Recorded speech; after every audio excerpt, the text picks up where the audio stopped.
Hey everybody, welcome to tonight's late night happy hour with the Kamenetzky brothers, Brian Kamenetzky, Andy Kamenetzky, joined tonight by Alden Gonzalez for what would I call this? So it's not even Alden 2.0 because Alden 1.0 is such a disaster.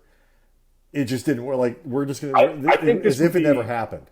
right. Well, maybe this would be Alden 1.5. Like it's somewhere between the second go around and the first one never having happened. So it's Alden 1.5. That might be the best way to put it. It's kind of like baseball spring training, right? Kind of started a little bit, couldn't really get off the ground, and now here we go again. I'm just trying to segue into Wait, what we're going to Alden, talk about. is this your way of trying to tell us you're going to be filing a grievance with us next year?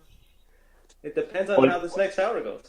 Are you already looking forward to the grievance? Or that our show is somehow virusy. We do have periodic sicknesses. Viral is probably the word. Yeah. Yeah. Viral is the word. I wasn't going to say it. So this is exciting, and of course, also exciting is the fact that the show is brought to you tonight by vsliquor.com, the easiest way to have liquor delivered right to your door, any door, no matter where your door is.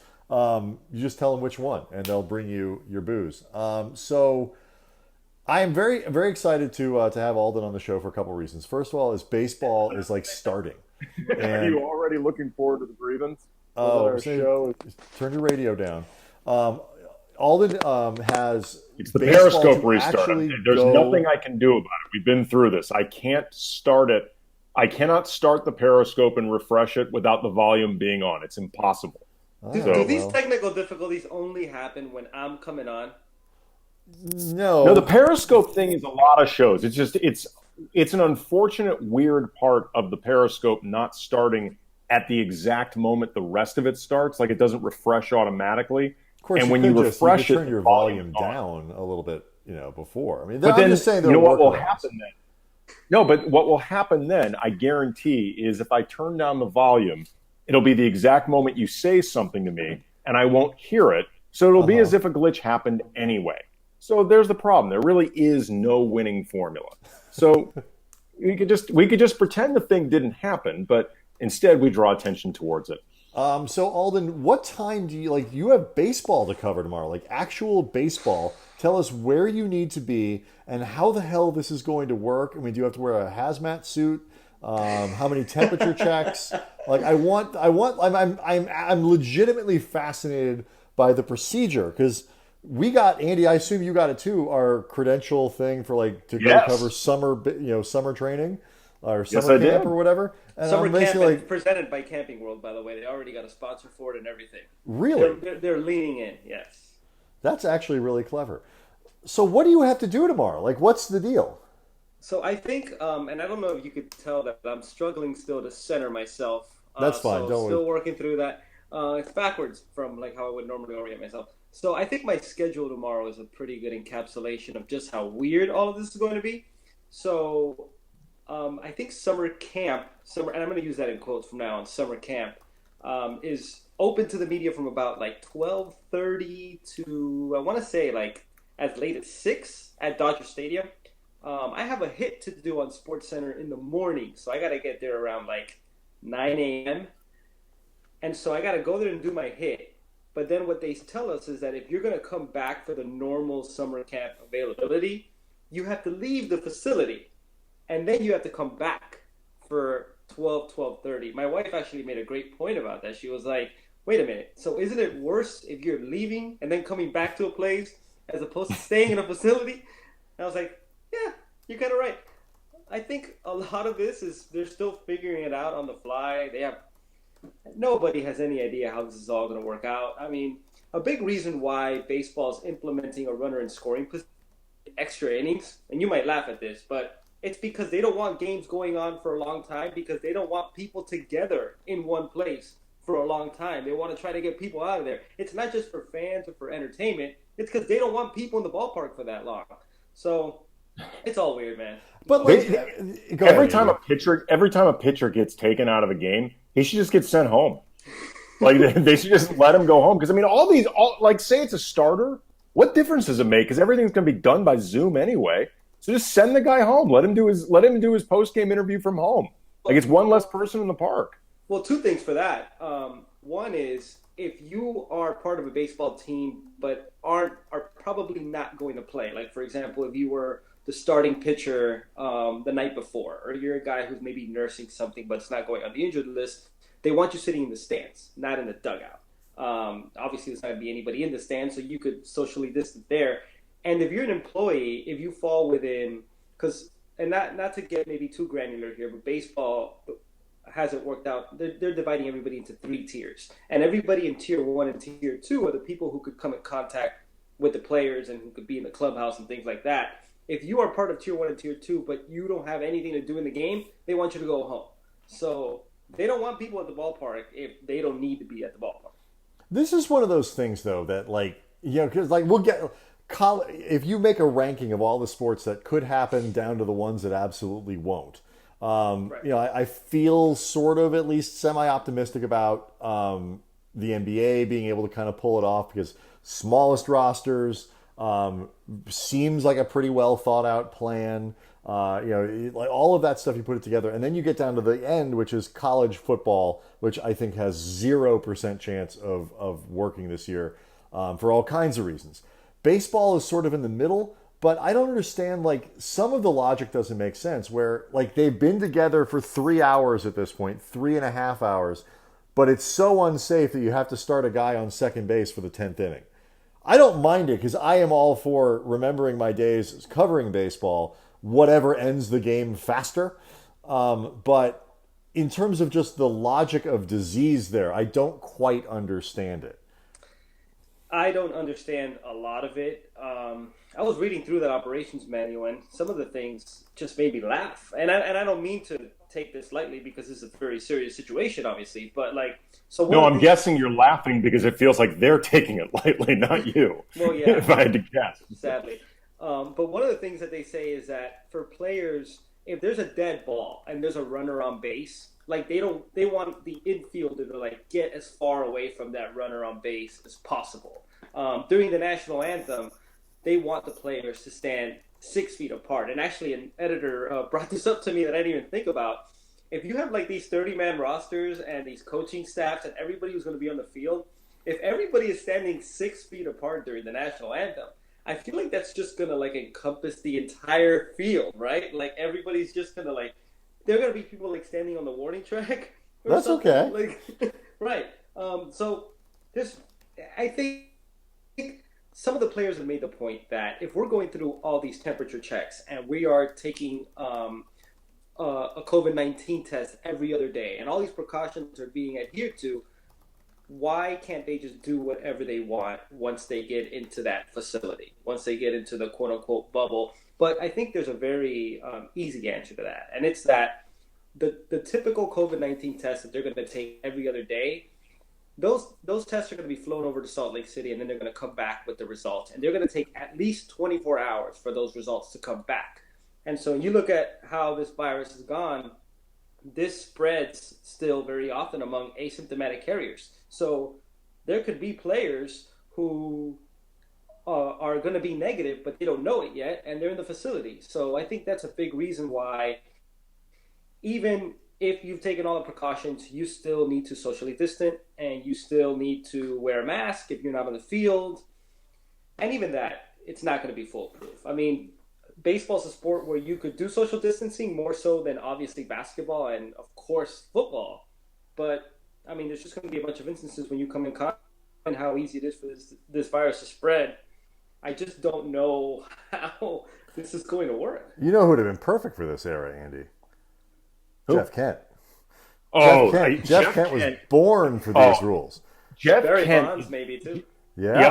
Kent and Bonds. It's so amazing that those two were on the same fighting against team. each other. Yeah, well, those two were on the same team, backing each other up. Some days Kent was third, Bonds was fourth. Some days Bonds was third, Kent was fourth. But either way, they were so perfect for each other temperamentally, and by all accounts couldn't stand each other. But we covered Jeff Kent. Jeff Kent, I've never seen anything like this in my life. He created tension throughout an entire clubhouse, palpable tension. This was something that guys on the team, semi-openly or certainly, off the record talked about like this being an issue simply because he wanted nobody talking to him. Like he basically wanted an entire clubhouse uncomfortable just so nobody would talk to that guy. Like so everybody would leave him alone. So it was crazy. I've never seen anything like that before. Two Dodgers that I've heard consistently bad things about have been Jeff Kent and Kevin Brown. I never covered Kevin any Brown of was a them, jerk. but those were the two that I've You know what was funny? heard Like most negative things about. Kent wasn't awful only in the sense of it was so well established that he was who he was that you kind of like if you didn't need him for whatever reason, you could kind of ignore him. He was literally, as Andy's saying, like in the very corner of the locker room. And there were times like when you needed him, when you had a question, whatever it was, when he felt like it, he could be really good. And never like friendly, but like as in terms of just giving you a good and thoughtful answer to questions that you're asking, he could be really good. There were other guys that I thought were jerks, kind of in that like Andy Ashby. He was nice. He was like I remember one time he was like openly hostile. Clubhouse. I was like, what is this? Like we never even met, dude. Like he really was like very openly like adversarial towards me. I'm like, have we met? Like, what are you doing? But that clubhouse, though, and we've talked about this a lot, was that clubhouse was really the first time that I got a really good feel. Go back to the one where the Russell Martin, James Loney, Matt Kemp, those guys were coming up, and Nomar and who else was on that team? It was like Lowe and Nomar and Luis Gonzalez and some of those guys. It was just really interesting. Petty. Yeah, Brad Petty. Some of those guys. Just it was the idea was always that veterans are great in the clubhouse and they show guys how to lead and with a lot of those guys it just wasn't true. Like they were great until their jobs were being some were really good, but some guys were the reverse. And like Juan Pierre, for all the issues that Juan Pierre dealt with underperforming, certainly by his contract and also I think just the expectations they had, and those type of issues, and being in and out of the lineup. Juan Pierre was terrific in the clubhouse. Mm-hmm. Stand-up dude. He was great with the younger players. Like for all the flack that he took, and he was really disliked by fans down the stretch. Terrific in that clubhouse. Yeah, and it's tough because sometimes it's hard to separate the way players act toward us as media members. Who they see us a lot of times as infringing on their space, as opposed to maybe how they might act with their own teammates. I'm still not able to center myself here. I'm still trying honestly, to figure this out, we've had people do entire shows halfway out of the screen. It's fine. You ever play those video games where like you're flying an airplane, but like up is down and down is up? That's kind of what I'm struggling with here. But anyway, so back to my point. So sometimes these guys come off bad to the media. Jeff Kent is an exception because I've heard he's just a bad teammate. But they're actually good clubhouse leaders. Like I think, so I'll give you an example. Like Chase Utley. Chase Utley, I think, is a legitimately good teammate. He's not great with the media. He's actually he's just never around. At least just from judging him as a player. I'm not saying he was a bad guy, but he was probably one of the least accessible players that I've ever come across. But, maybe he's a good teammate. So it's hard. Sometimes it's hard to parse those things because the way they act toward us and the way they act toward their teammates a lot of times is completely different. Yeah, it's just my biggest thing about it was just like and this is just from talking to other guys. So you could see that tension between some of the older players and some of the younger players. I heard that about those Dodger teams. Yeah, and it was one of those deals where it was just like an introduction to, and it's not like this guy's a great guy, this guy's a terrible guy. Matt Kemp was, is a petulant child, and this guy, like nobody. It's never 100% any of that stuff.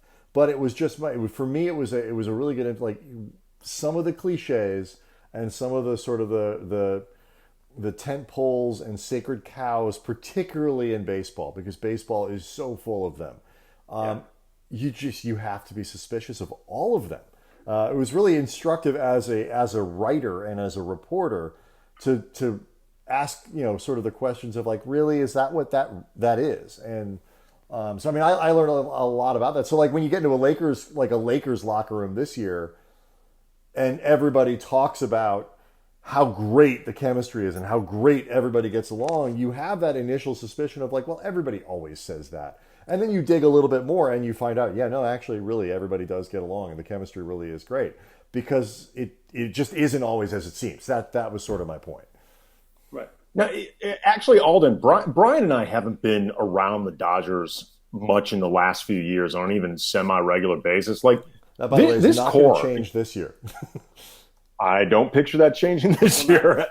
What's the vibe of this core, just in terms of like the main players and the interactions between them, and just the chemistry, however you want to define it? I think it's a group that legitimately likes one another and likes being together. I think there's a lot of common interest in that group. I think what helps is I think most of the guys are just pretty laid back. I think has sort of softened a little bit at an older age. He's talked to me about this before, about how just having kids, he's still the same super regimented guy, but I think having kids has sort of maybe softened him around the edges a little bit. He's maybe a little bit more laid back, a little bit maybe more giving of his time to teammates. I think the Dodgers clubhouse culture is probably evidenced most by how you're seeing younger guys sort of being comfortable, finding their own voice, and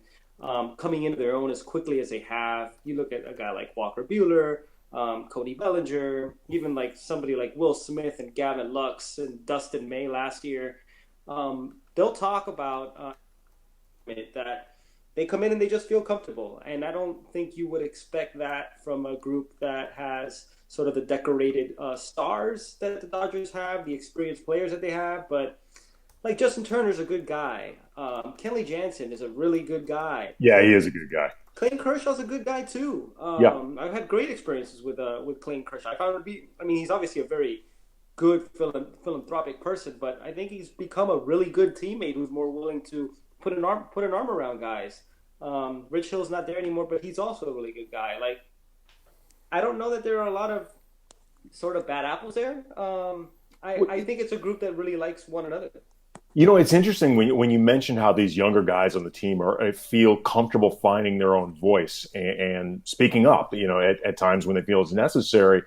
That's great to hear. And it's the way you're describing it, it sounds like it's really, you know, a tribute to the veterans in that clubhouse. Because when Brian and I covered the 2017, which is hands down the worst locker room or clubhouse I've ever been around or covered in professional sports, the young guys on that team, Russell Martin, Andre Ethier, James Loney, Matt Kemp, those guys found their voices, but it's because they were forced to, because the veterans were always bailing.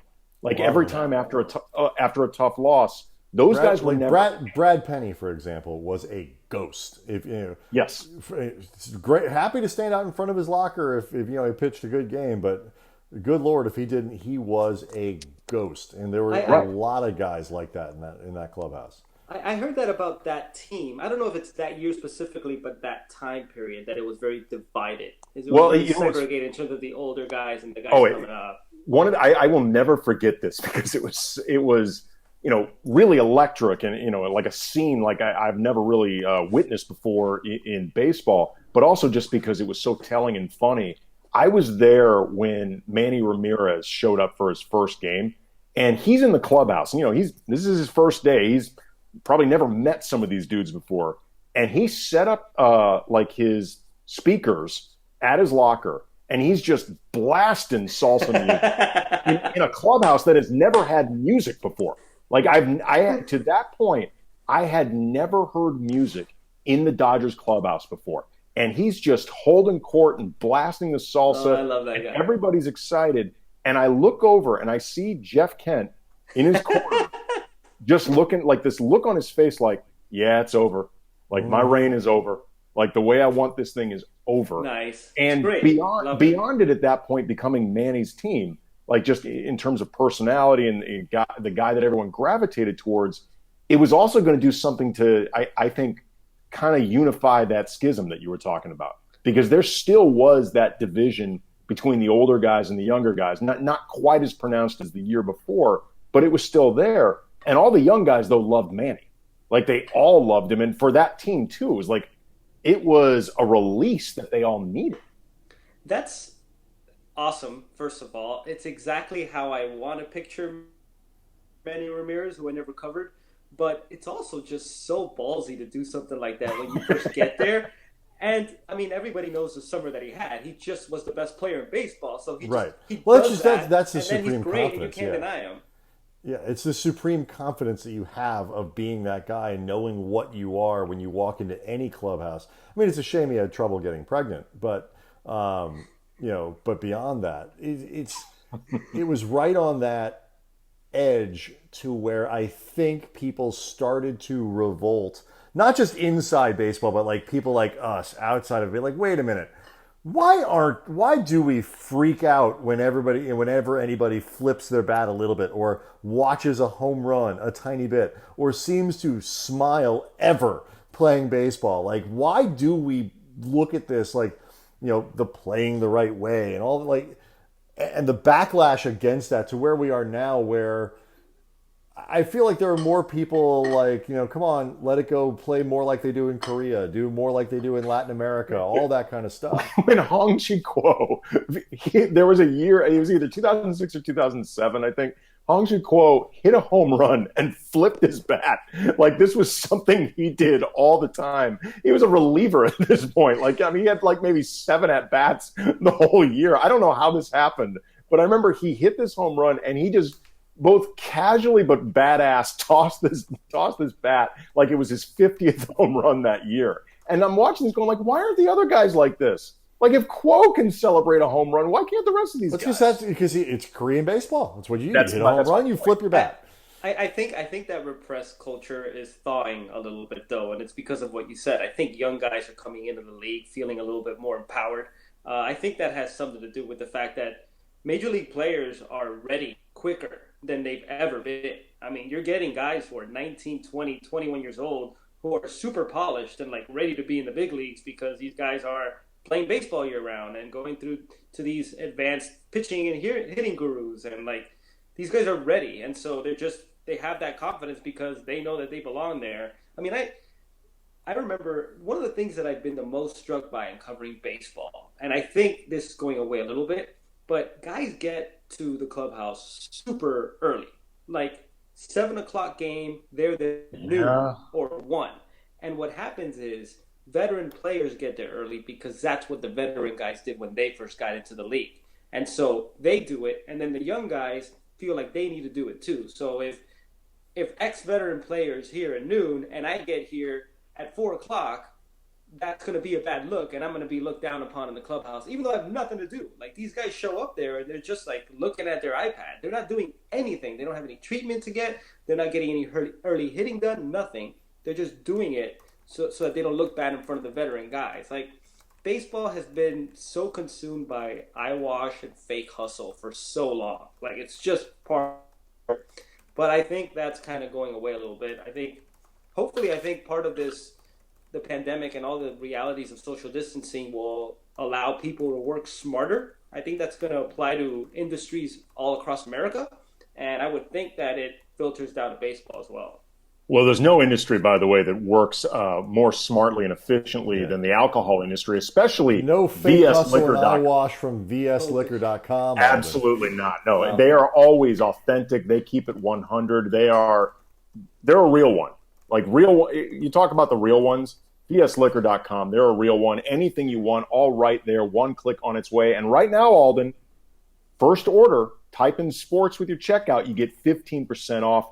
vsliquor.com. So how confident are you that there's actually going to be a season?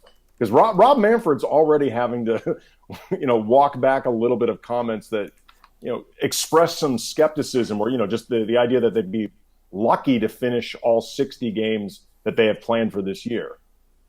Give me a second because I'm still having a hard time adjusting to your transitions here. They're really fast. Let me just get my head together. Okay. It's positively dizzying. Yes, we keep everyone alert, Alden. You didn't get that kind of level of just slick professionalism earlier tonight when you were on with Sliwa, did you? Like, that's what you were expecting. You were expecting more something like that. I'm not going to comment on that, but I will say that I am thoroughly impressed by your Yeah. segues. I really In fairness, the guy had just eaten 9 hot dogs, so give him a break. So baseball playing this season. Buster only said recently that there's a 0% chance that they complete the season. I'm not going to go that far. But I still have a hard time seeing how this is going to happen. And I hate sounding like that because every platform that I'm on, I sound like the super negative guy at a time when we're all searching for as much optimism as we could find, like baseball's supposed to be, like that sort of escape that we need right now. I don't see how it's going to happen for many, many reasons, which I can go into. But one of them is just the logistics of keeping this virus from spreading when you're in that environment. So I've been talking to players a lot about this over the last week or so. And it's that as detailed as that operations manual is, they didn't account for everything. There's no way to police all of these things. And what it's going to come down to is if we get the season off the ground, it's going to come down a lot to discipline from the players themselves, them holding each other accountable. And you're looking at a situation where these players for about 3 months are going to have to live like monks. Okay? And for some, that's going to be a lot.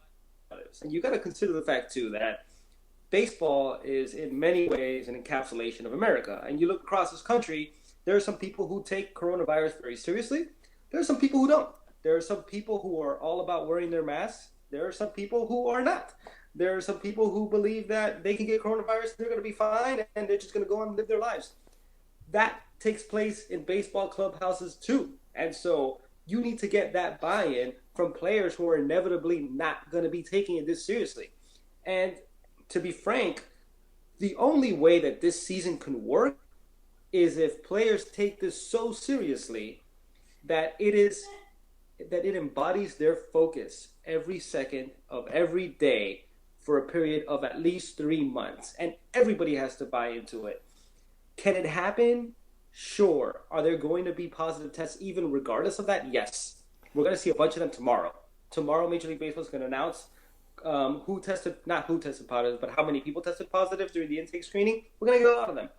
So, but stop there for a second. Is there a number that they would consider to be worrisome? I only ask because, like with the NBA, for example, they came out with a number, and I think the positive test rate for the NBA players was different than staff, but it was players was like 7.5%. So not crazy in a small sample size. You know, if you 1 or 2 more players in either direction, and it bumps it up and down, whatever, but not nothing either.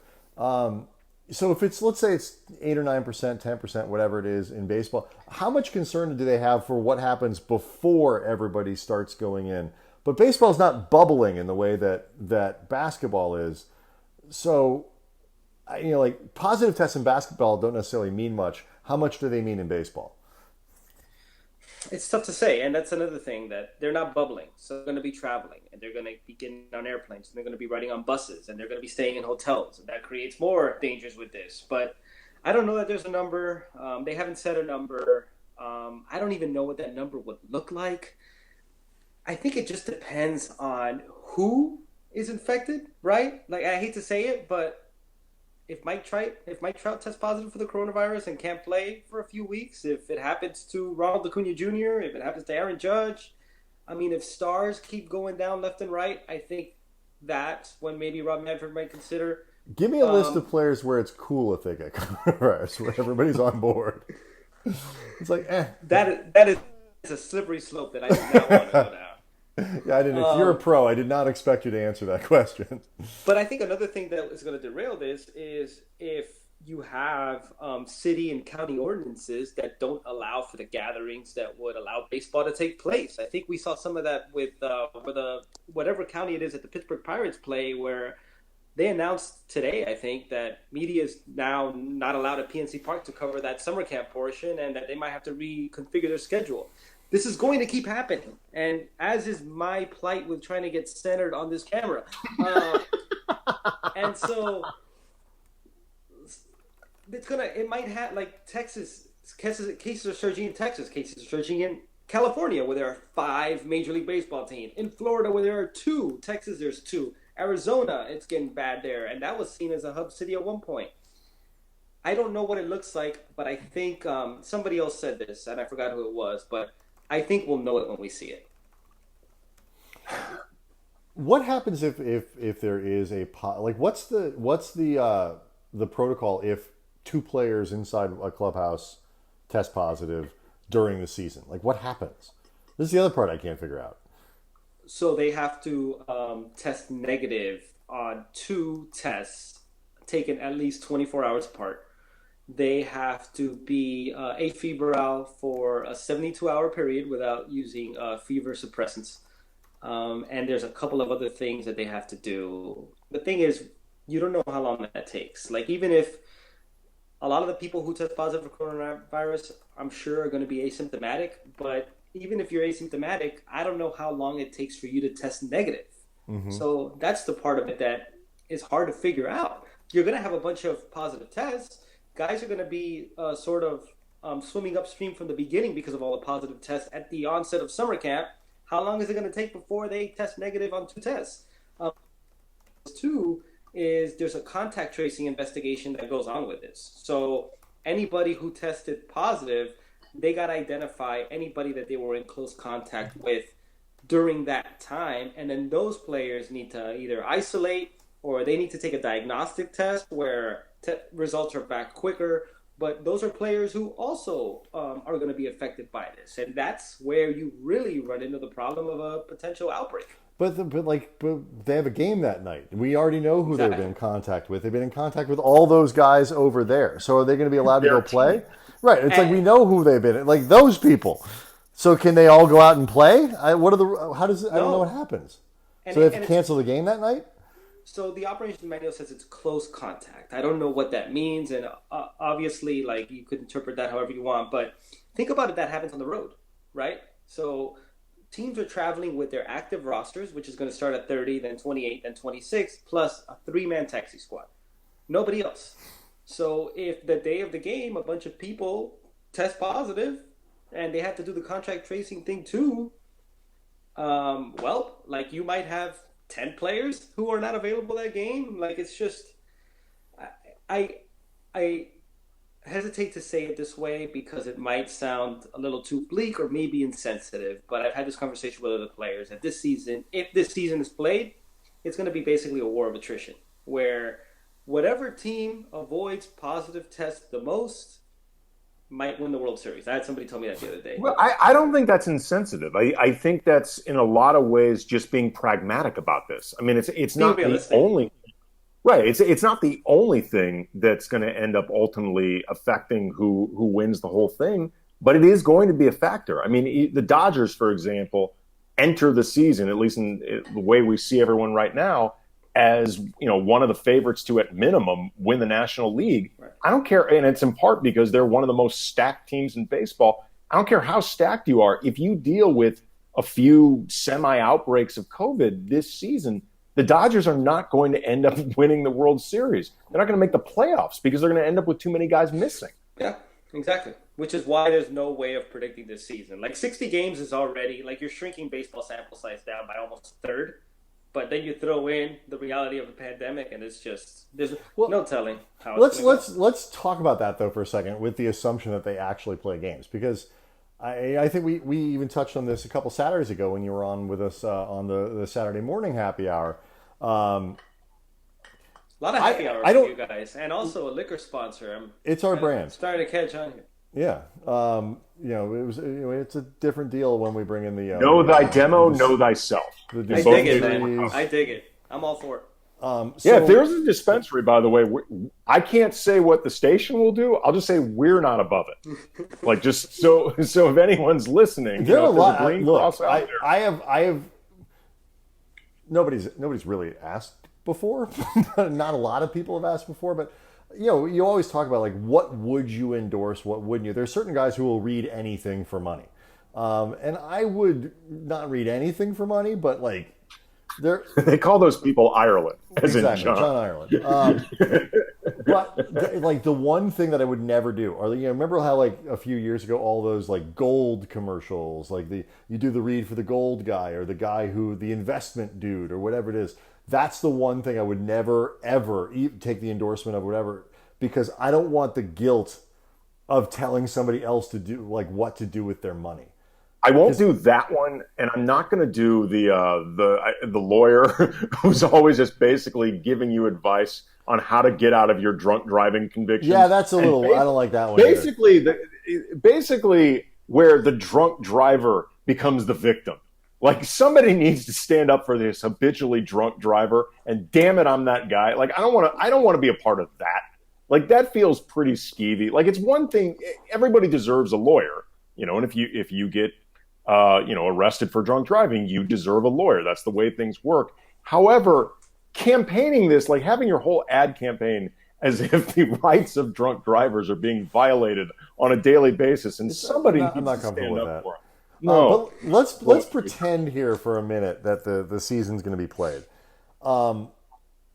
The predictive part of this, because not just it's the 60 games, it's COVID, it's all this stuff. It's the tiny spring training where you're going to get into the season and it's not like pitchers are going to be ready to go. So the Dodgers have a great starting staff. What exactly does that mean? So like, if you have a great starting staff, how much of an advantage do you have over 60 games if for the first 25 of them, nobody can pitch more than 4 or 5 innings anyway? Right. How do people going to use their bullpens? What about some of these weird new rules? And it would be a little bit different anyway this year because of the 3 batters for the bullpen guy. And then now you have a DH in the National League. Like everything is so weird. I don't know how you predict anything with even the tiniest level of confidence. I will say this, and I would stop short of say that Dodgers have we're parsing semantics, but I wouldn't say that they have a great starting rotation. I think it's good. I think it could have been a lot better. They have they have a lot. They have a lot of people to put in a starting rotation that are pretty good. That's the point I was going to make. They have a lot of depth, and I think if there's a competitive advantage, I think the true competitive advantage, as we talked about earlier, is going to be discipline from everybody in Tier 1 and Tier 2. But that sounds really boring. I think the true competitive advantage is going to be just depth. And it's funny because people talk about how the Dodgers are set up mostly for a 162-game season because over the course of 6 months, you really tap into your depth. I think depth is more important during this 60-game season than it has been in any other season because of the coronavirus pandemic, because you're going to see guys go through a lot of maybe soft tissue injuries early on in the season because of that quick ramp up to the season. Like you're just going to cycle through a lot of guys. And so you got to look at it. How many legitimate major league contributors do you have on your roster? No team has 60 of them, right? Team said 60-player pools. Nobody has 60. Dodgers might have 40 of them, though. I don't know that any team has more than that. And I think that's why they're especially set up for a season like this. The reason why the Dodgers continually run into trouble in the playoffs, and I think the Nationals were a great example of this. You look at last year's National League Division Series. Numbers 6 through 25 on the roster, the Dodgers were supremely better than the Nationals. I mean, it wasn't even close. The problem, the Nationals' top 4 guys were really, really good. Maybe better than the Dodgers' top 4 guys. And so when you shrink it to a 5-game series and there's not a pandemic, that stuff shows up. But when you have to tap into depth, that's when the Dodgers are scary good. And that's why they're more set up to win this season than any other team. And then having said that, the Marlins might win the World Series. Let me ask you a quick question. Let me ask you a quick question because I know we're going to end up shifting to the NFL soon. And Brian knows this is always a question I have every year because I'm just sort of fascinated by this in general. Do you think this, as normal as this season can possibly be, and the way you judge, I guess, a normal starter, do you think this is going to be the year where Julio Urias finally gets treated like a normal starter? Because every year he gets talked about as part of that rotation, and every year he's treated with kid gloves. And I know he's had injuries and stuff, but it still affects his actual usage. I don't think any starter is going to be treated like a normal starter this year. I think just Okay. the extenuating circumstances make that really difficult. I mean, think about just that first month of the season. Um, Pitchers normally have about 6 weeks in spring training to get stretched out. They start with one inning, then it's three, then it's four, then it's five, then it's six. Guys that I've talked to, and I'm sure guys in the Dodgers are the same, like during this quarantining time, they were getting off the mound every once in a while, but they were just trying to keep their arm active. They weren't building any real length because they had no idea if there was going to be a season starting. So that first time through the order, I'm sure Julio Urias is going to be one of their top five guys. As a matter of fact, the Dodgers said it in the offseason that Julio Urias is part of their rotation. Those guys are going to be going 2-3 innings, and then you got to take into account maybe any injuries that might happen or COVID outbreaks or anything. So we may never learn the truth with Julio Urias. That's basically what you're saying. Like who he is, we may just never learn. It's fascinating with him because he came up and he was so young, and then he had those shoulder injuries, and then every year just like it keeps coming by, and then at some point you get to a certain okay, we need to know. I really like Brian knows I'm fascinated by this. That's true. Well, especially since he is only still 14 years old, which is fascinating. I really did think this was the year that we were going to learn about him. I don't think that's going to be the case anymore. I think you're going to have like 7 or 8 different starting pitchers for every team this year. But I think, honestly, how old is he now? He's got to be like 22, 23. Like he's still really young. It's a tough way to develop, though. I'll tell you that. As a guy that age, to be like, you're not even one of the back end bullpen guys. You're sort of quasi mop-up duty. He's about to turn 24. He'll turn 24 in August. Okay, so I mean, he's still young, but we got to start finding out. Right. Yeah. Exactly. But to pitch in that multi-inning role in a mix of between high and low leverage, it's just really tough to develop that way. That's the other. I'm glad you mentioned that, the leverage thing too. Like, because I remember the last couple of years in the playoffs, or certainly like last year, he was being counted on as this guy that would be used in high leverage bullpen situations. I'm like, really? I'm not sure about that, or like a high leverage start, anything. I'm like, because his track record is he's never used in anything for leverage. Yeah. Like he's never used in anything that's actually that pivotal. Maybe the Dodgers' talent hurts him because the 3 spots in the rotation are being taken up by Walker Buehler and Clayton Kershaw and David Price. And then they also signed Jimmy Nelson and they signed Alex Wood, and they have Dustin May waiting, and Dustin May they think is going to be a real guy. And who knows if the Dodgers are in it, if we're playing a season, they could go out and trade for whoever they want. So that's where guys like Julio Urias sort of get left behind a little bit. Before we get off of baseball here for a second, Andy and I were joking earlier today. Like, I forget players. Like, I forgot the Lakers signed Dion Waiters. Like, there was a point during this pandemic break where I forgot that he was on the team. I cover that team. Like, that's what I do, and I forgot he was. So forget baseball. Like, I know the Dodgers traded for Mookie Betts. The Jimmy Nelson thing kind of rang a bell. Like, there was some other stuff that happened. I know that Rich Hill. Jimmy Nelson's a person who exists. Yeah, I mean, it sounds like a guy from the the 40s, but like I'm vaguely aware of what the Dodgers have been up to. The Diamondbacks, the Giants. No, I don't have the capacity for that. So give us a quick rundown. I know the Giants are terrible, and I'm pretty sure the Rockies are still terrible. But the Padres and the Diamondbacks aren't necessarily like how good are those teams? I don't really know anything that's going on with those teams either.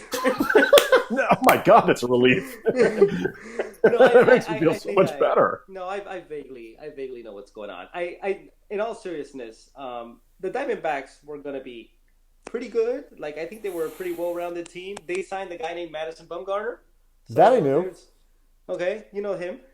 He's a little older now. I still can't center myself on the screen. You're really struggling, and I can tell you it's very important to you. I keep trying to de-emphasize I can't even focus. and tell you it doesn't matter, and you won't let it go. I want people to sympathize.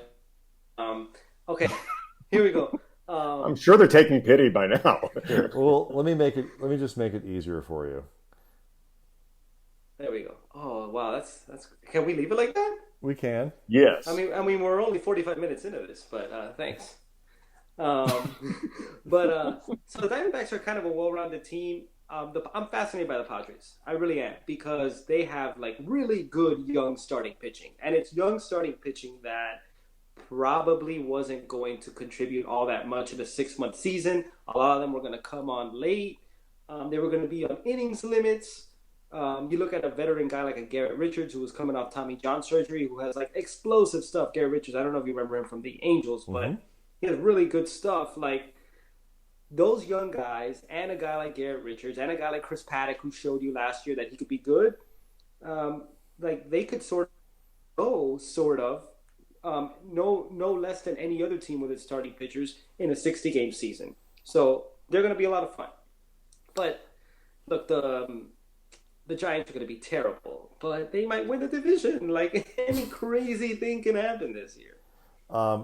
Your punishment, though, is now you don't get allowed back on the screen. You know, for demanding that kind of attention and that sort of vanity. We're just we're going to pretend you're Michael Thompson. Well, that's just a major upgrade, though. So and it's true. That doesn't really seem like a punishment. You know, prime Michael Thompson. I'd sign up for that one. It's amazing how still his mouth is when Alden talks. But he's also not centered on your screen, I'd like to point out. Yeah, that is true, Brian. But he's cool. Showing off. Um, Yeah, Michael doesn't care. Yeah. I mean, we've been trying to line up Michael on this thing. If we can manage to pin him down, we're not going to worry about him staying framed or not. You know what, though?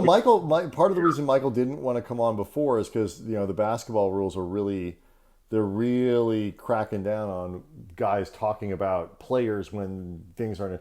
Now that basketball has started again, I think Michael's able to come back. So we'll check in with Michael for next week. And if Michael actually can be on, we will celebrate him agreeing to be on the show with a cocktail, and we might get that alcohol from vsliquor.com, the most convenient way to get your alcohol delivered to your door. Anything you want, Alden, one click and it's on its way right now. For your first order, if you type in sports in the checkout, you get 15% off. Again, celebrate vsliquor.com. You know what? I don't want to get too sidetracked here, but Andy, I just thought of something. It would be really fun. I think I have to put 3 pictures, though, on my screen. If we just went, like, straight Michael Thompsons all the way across. Or went full quad box with just stills of Michael Thompson. Well, if we get Michael on, we should have 1 live Michael, then 3 stills. And just have all 4 squares Michael. Yeah. Including the actual Michael. That would be kind of cool. Hey, Alden, have you ever seen us do quad box? No. It's pretty cool. It is that pretty just nice. 4 boxes? Look at that. Take a look. Take Quad a look. box. Very exciting. I love it. I have a bigger screen for me to center myself on. That is true. This worked out very well. Your anxiety's over now. All right, joining us remotely is Michael Thompson, Minister of Culture. Mr. Thompson. Is there a story behind the Minister of Culture? Actually, yes. There is. Go ahead, Andy. I landed on this interview, 1989. It's Byron Scott with Roy Firestone. I was going down a YouTube rabbit hole for something I was writing for The Athletic. Roy Firestone, wow. Yes, and I landed on this thing. And Byron spent the early part of the interview basically answering and responding to different things Michael had just said about him in a previous interview with Roy Firestone. And Michael was labeled in this interview with Byron when they showed his still, they showed a video clip of him as the Minister of Culture. So this is from 1989, and we actually had Byron on a few days ago, and Byron responded or reflected on this interview, which was really fun and bizarre. It was very strange. But it's funny, like you don't know how big a deal the Lakers were, Alden. Roy Firestone was the host of their pregame show. What? This wasn't Michael Thompson on what was it? It was what was the name of his show? It was the Roy Firestone show. I don't know, but the famous one everyone remembers. Right. The one that everybody cried on. Exactly. Yes. You're not gonna make me cry.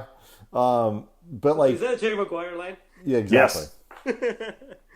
But it was all this stuff. I assumed it came from Roy Firestone's show, It didn't. It came from he was the host of the pregame show for the Lakers. That's how big a BFD the Lakers were at that point, and Was still that are. early in his career, Roy Firestone? No, Or like at the height of his 1989. He was powers? Roy freaking Firestone at that That's point. amazing. Yeah, I mean that's only 7 years before Jerry Maguire came Up out. Close was the name of that show. Yes. All right, ask your football questions. We were talking about baseball and the anxiety about whether or not that season will actually happen. Baseball, to me, seems in certain ways like a cakewalk compared to football. I mean, in the NFL so far, at least, seems to be trying to present this like they're going to have as much of their cake that they can, and eat it too. At least not shooting down already the idea of fans being in the stadium. That like SoFi will actually have fans in there. How confident are you, I guess, A, that the NFL season can go off without a hitch, and B, that the NFL is realistic about what it will really take to have this season, or is this just really not having to commit to downscaling, at this point? So why do it? I'm actually torn on this answer.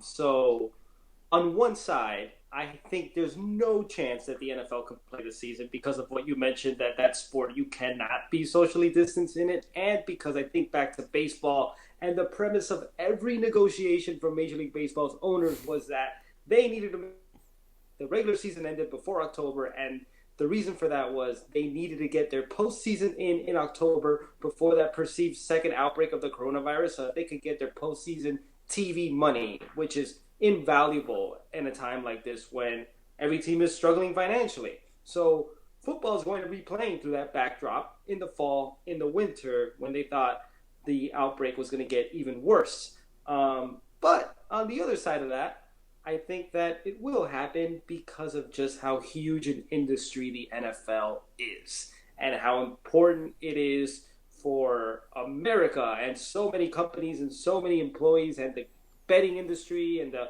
fantasy industry that football is played. I mean, I just spent so much time talking about all the logistical hurdles involved with baseball staging its season, and I always come back to the question, if all this needs to be done, why are they playing? Oh, I know why. Money. But nobody generates money like the NFL. And because of that, I feel like they're going to try the best they can to play football this year somehow. Well, Frank Vogel talked about that today pretty openly, I thought, Andy, in his availability. Like, they're doing this in part because the health of the league demands that they try to play. Like, and it's not just, the owners and whatever. It's like if players want to get paid, then the league needs to have as much income as it can, because that's where the money comes from. And so, I mean, I kind of feel like, Alden, we all have to get a little bit more comfortable talking about the idea that, that's really the only reason why you would do it in a season like this, is because there's tons of money at stake. And the money matters. It's okay. It doesn't make us horrible people to acknowledge that's part of this. No, I appreciate the transparency. Like, we live in a capitalist society and we are run by money. This country is run by the dollar. So the problem, though, with the NFL was that from the onset, it seemed like they were in prime position in this way, that they were going to start last. And they could see how every other professional sport handles this, what works, what doesn't work. The problem is that the coronavirus did not take the path that people in this country thought it would. People thought that we would have some sort of a reprieve in the summer, and that maybe the heat, these viruses would not do well. That hasn't happened. Did we not take the path that the coronavirus? I mean, I think the coronavirus was just coronavirusing. It was the rest of us that changed. You're so right. The coronavirus never changed. We Right. got sick and tired. That is true. of I mean, abiding by everything. the virus broke no promises to us at all. I mean, like it didn't go back on its word. Right. It's like, Yeah, you do exactly. you, coronavirus. Yeah, exactly. So, yeah, I don't know, man. It's going to be really difficult. The Rams and Chargers. I say the Rams. The Rams are really doing it. The Rams are opening up this beautiful new stadium, and I don't think anybody's going to sit preparing for the reality that nobody's going to visit their stadium this year. It's not official yet, but I think every NFL team, especially a team in California, understands that there are not going to be fans at stadiums. I mean, Gavin Newsom's been saying that for months. So, Are you Are you going to get a chance to go see like the stadium when it's done though? Will they let you in? Like they just finished the giant indoor Oculus scoreboard thing, and it looks amazing.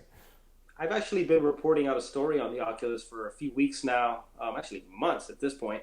And so I would love to see it.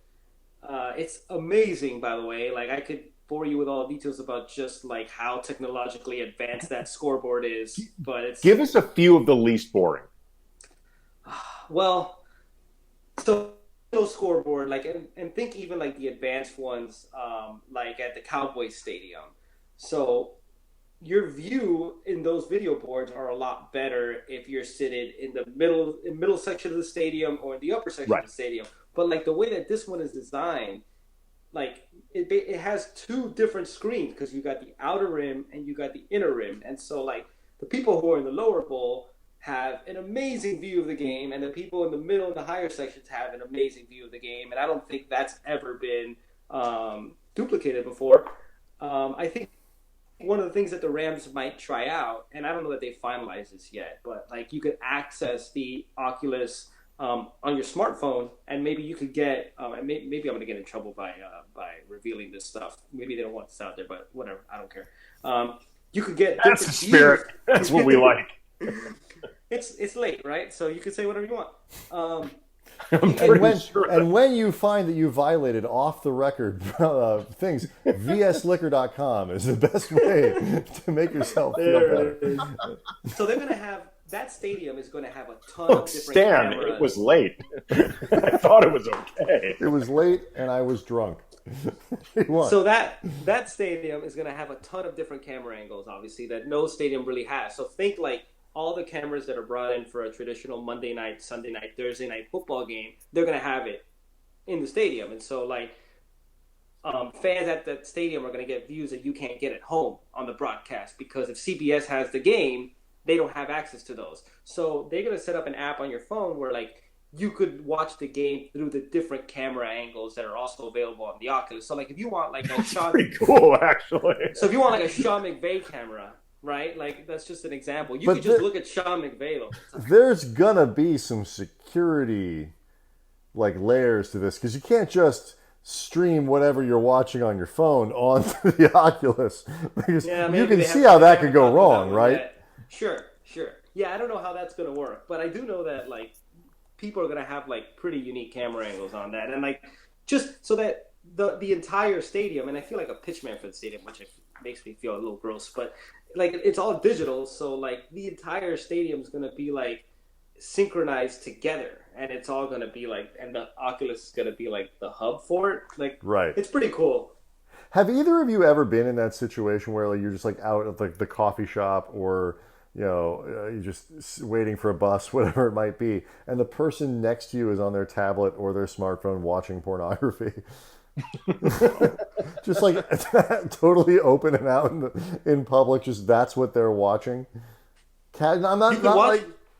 You can watch pornography on the Oculus if you want. That's my point. That's what I was worried about. Like if you can just stream whatever camera angle you want, I'm a little worried people might take advantage of that. Well, and the great thing about it is that the people in the lower bowl and the people in the upper deck are going to be able to watch the same pornography at the same quality.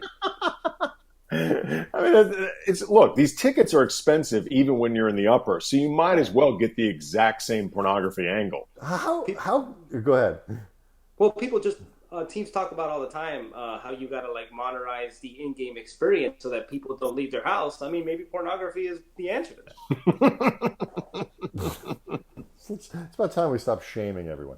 But how critical is it? Because like the dirty little secret of the NFL is that the in-game experience isn't as good as the experience on television. Like it's a better product. I mean, short of like you go once, it's the crowd, it's kind of exciting, whatever. But actually watching the game isn't nearly as good. In part because there's way more downtime than you remember. Because when you're watching a game, there's a replay, there's a stat, there's a little interview over there, whatever it is, and given how expensive it's going to be to go there, how much PSLs cost, all this, is that part of it is like they understand like we have to make the in-game experience so good here or we're not going to be able to fill the place up all the time? Well, that's the That's the perfect point. And the reason why I wanted to do this story is because I think the Oculus symbolizes the challenge that teams face in making the in-game experience unique enough to get people off their couch. Like, you have to do something like that to get millennials to attend sporting events. And I mean, the red zone package makes it really difficult on stadiums. I have been saying for years that I remember this is in regards to SoFi, because I was saying this while, this stadium was announced, it was being constructed. I would put a TV in the back of every single seat and offer you the red zone in those seats. And I would not care at that point if you're watching the actual Rams game or not, or if your attention is fully on it.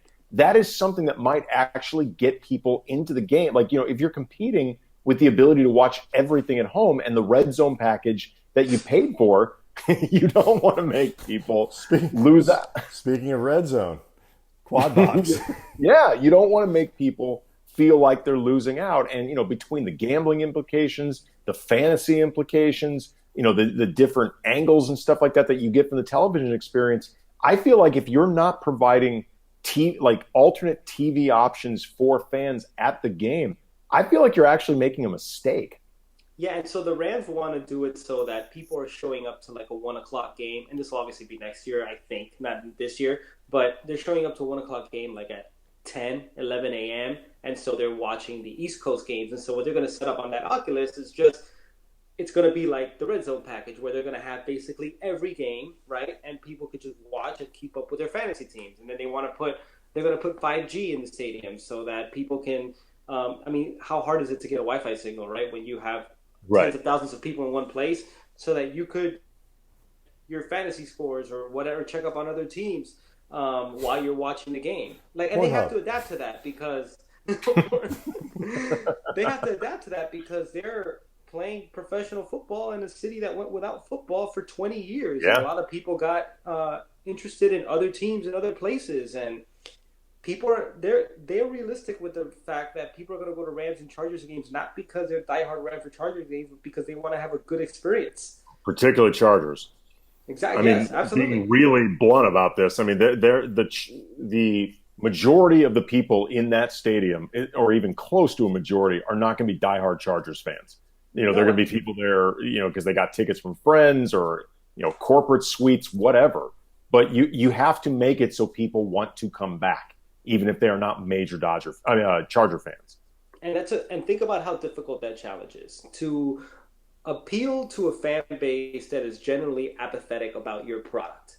In an era where technology makes it so difficult for people to want to resist the urge of leaving their own homes, you have to do something amazing, right? And I think they're doing that, but that's what it takes. It can't be less than that, because then you basically have no chance. So how good do you think the Rams are going to be this year? I guess assuming they get the ability to practice, all that stuff, like things aren't too disjointed. So when I covered them in 2016, 2017. What made them so good in 2017 and then also in 2018 was that, number one, I think the continuity on their offensive line was a major reason for that. Mm-hmm. Like, they started the same 5 guys all the time, and they were really good. That's why the screen game worked so well for them with Todd Gurley. Play action worked so well with them, Todd Gurley. That's a major question that I have, is their offensive line. And the biggest question that I have is the obvious one, which is that they don't have Todd Gurley. And more specifically, they don't have a game-changing running back right now. And Todd Gurley, in 2017, and then for most of 2018, made Jared Goff's life so much easier. And I think Jared Goff is a good quarterback. I don't think he's the type of quarterback that's going to put you on his back. And to be fair, there aren't many guys like that. It's Aaron Rodgers and it's Patrick Mahomes. Like, we know who those guys are. And so without that explosive running game, with an offensive line that might be a little suspect, especially with Andrew Whitworth getting older, I think they'll be fine. I think they'll be pretty good because Sean McVay is, I still consider him to be an offensive genius. And I think that defense, I mean, if you have a game-changing guy like Aaron Donald on your defensive line, and you have a game-changing guy like Jalen Ramsey in your secondary, like you could build around that, right?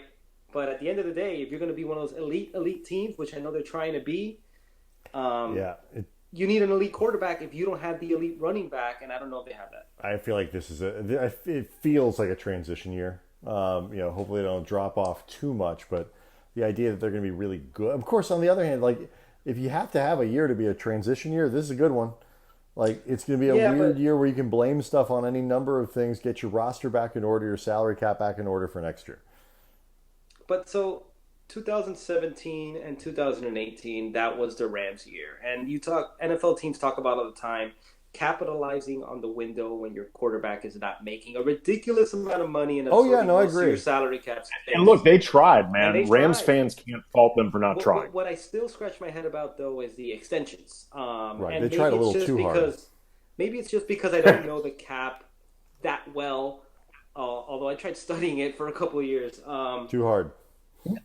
I don't think anybody really understands the NFL cap. I mean, like NFL GMs. I don't think anybody does. Extending Todd Gurley wasn't really necessary, right? Like, I know you got to extend Aaron Donald and Jared back, and Aaron Donald because he's the best player on the planet. But all the other extensions that they gave out, I don't know if that was totally necessary.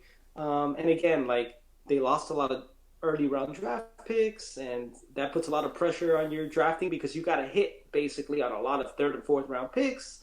I feel like their window was those 2 years, and they didn't get it done. And now it's just financially they're in a really difficult predicament because they can't really shore up holes like they want because they got to clear a lot of cap space right now. I mean, the irony with Todd Gurley's extension is it was done in part because they wanted to, capitalize on that window, but also make sure that he was happy, and he ended up not happy anyway.